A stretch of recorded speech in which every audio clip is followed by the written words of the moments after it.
ایک مشہور عیسائی طبیب آپ کی محفل میں آ گیا۔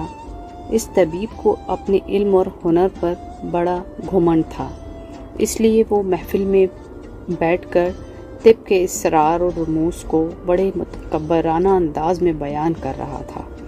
لوگ دلچسپی اور توجہ سے اس کی گفتگو سننے میں مگن ہو گئے۔ حضرت سیدنا امام جعفر صادق علیہ السلام بھی وہاں تشریف فرما تھے اور خاموشی سے اس کی باتیں سن رہے تھے۔ جب اس نے اپنی گفتگو ختم کر لی تو امام صاحب کی طرف متوجہ ہو کر کہنے لگا، اگر آپ کچھ پوچھنا چاہتے ہیں تو مجھ سے پوچھ سکتے ہیں۔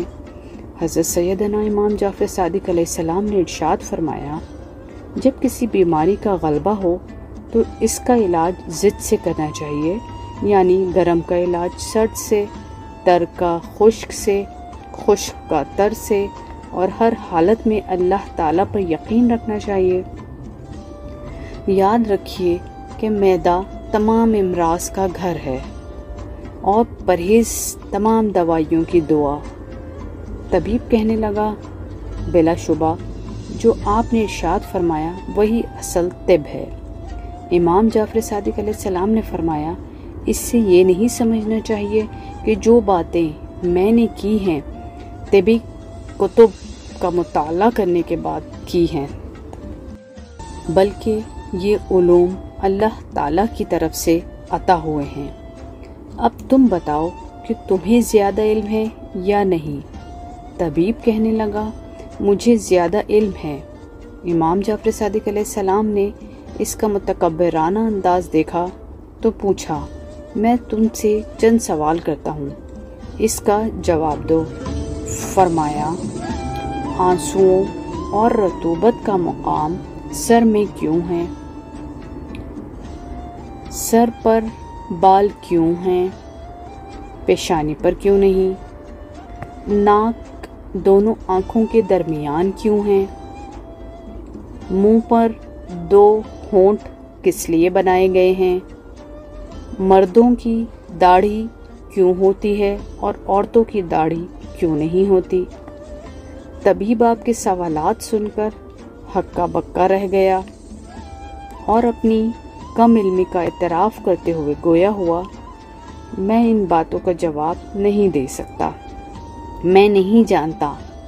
امام جعفر صادق علیہ السلام نے فرمایا، اللہ تعالیٰ کے فضل و کرم سے میں ان تمام باتوں کا جواب جانتا ہوں۔ طبیب نے جستجو کرتے ہوئے کہا کہ بیان فرمائیے۔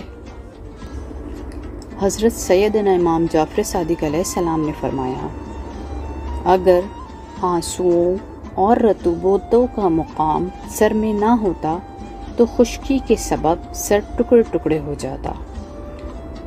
سر پر بال اس لیے ہوتے ہیں کہ ان کی جڑوں سے تیل وغیرہ دماغ تک پہنچتا رہے اور بہت سے دماغی فاسد مادے باہر نکلتے رہیں، تاکہ دماغ شدید گرمی یا شدید سردی سے محفوظ رہے۔ پیشانی پر بال اس لیے نہیں ہوتے، اس جگہ سے آنکھوں میں نور پہنچتا ہے۔ پیشانی پر شکنیں اس لیے ہوتی ہیں کہ جو پسینہ سر سے پیشانی پر گرے وہ آنکھوں میں نہ پڑے، یا پسینہ شکنوں میں جمع ہو جائے تو انسان اسے پونچھ دے۔ جیسے زمین پر پانی جاری ہوتا ہے تو گڑھوں میں جمع ہو جاتا ہے۔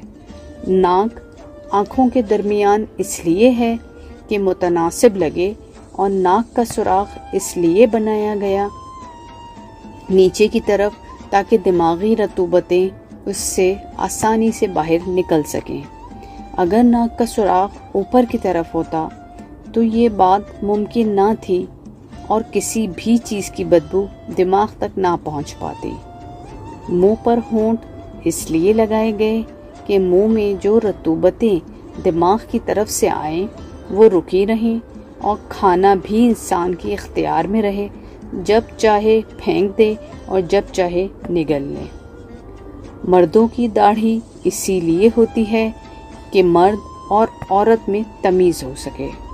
اس کے علاوہ عورتوں کی داڑھی اس لیے نہیں ہوتی کہ چہرہ صاف ہو اور اس کی جانب کشش پیدا ہو۔ اس طرح میاں بیوی کے درمیان محبت ہوتی ہے۔ مرد اور عورت کی محبت کشش سے ہی ہوتی ہے۔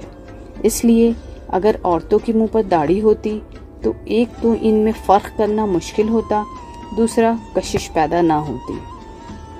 سیدنا امام جعفر صادق علیہ السلام کا کلام سن کر طبیب حیران پریشان رہ گیا اور کہنے لگا کہ یہ علم آپ نے کس سے سیکھا؟ آپ نے فرمایا اپنے دادا جان سے۔ انہوں نے حضور نبی کریم صلی اللہ علیہ وآلہ وسلم سے، اور انہوں نے اللہ تعالیٰ سے سیکھا۔